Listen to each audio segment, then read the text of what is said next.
Hello বন্ধুরা, আজকে করব মৌরি পটল। তার জন্য শুকনো কড়াইতে একটু মৌরি নিয়ে নিয়েছি 1 চামচ মতন।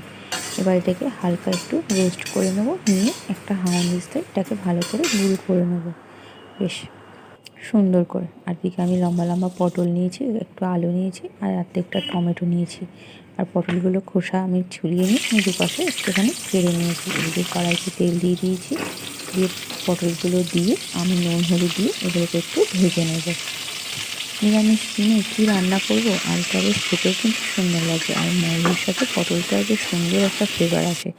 চলুন, এদিকে গরম মশলা নিয়ে নিয়েছি, একটু শুকনো লঙ্কা তেজপাতা, আর এদিকে কিছু গরম মশলা। এদিকে কড়াইতে যে তেলটা ছিল ওর মধ্যে 1/2 চামচ ঘি দিয়ে দিয়েছি, দিয়ে একটুখানি এলাচ, একটুখানি দারচিনি, শুকনো লঙ্কা তেজপাতা আর গোটা জিরে ফোড়ন দিয়ে দিয়েছি। যখন একটা হালকা সুন্দর গন্ধ আসবে আমি একটু আলু দিয়ে দিয়েছি।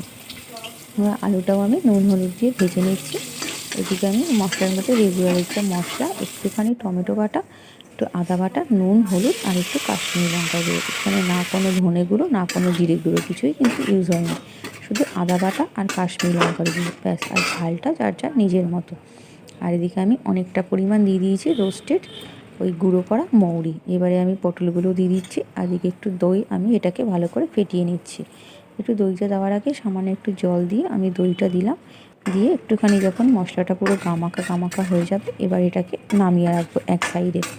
এবারে একটা বাটি বা একটা যে কোনো কিছুর মধ্যে আমি একটুখানি গরম ঘি করে নিলাম, নিয়ে গরম ঘিয়ের মধ্যে এই যে রোস্টেড করা মৌরিটা গুঁড়ো করা সেটা দিয়ে আমি এটা ফোড়ন দিয়ে ব্যাস এটাই আমি কিন্তু ওই পটলের মধ্যে ঢেলে দেবো, দিয়ে 5 মিনিট মতন ঢাকা দিয়ে রেখে দেবো। তৈরি হয়ে গেল আমাদের মৌরি পটল।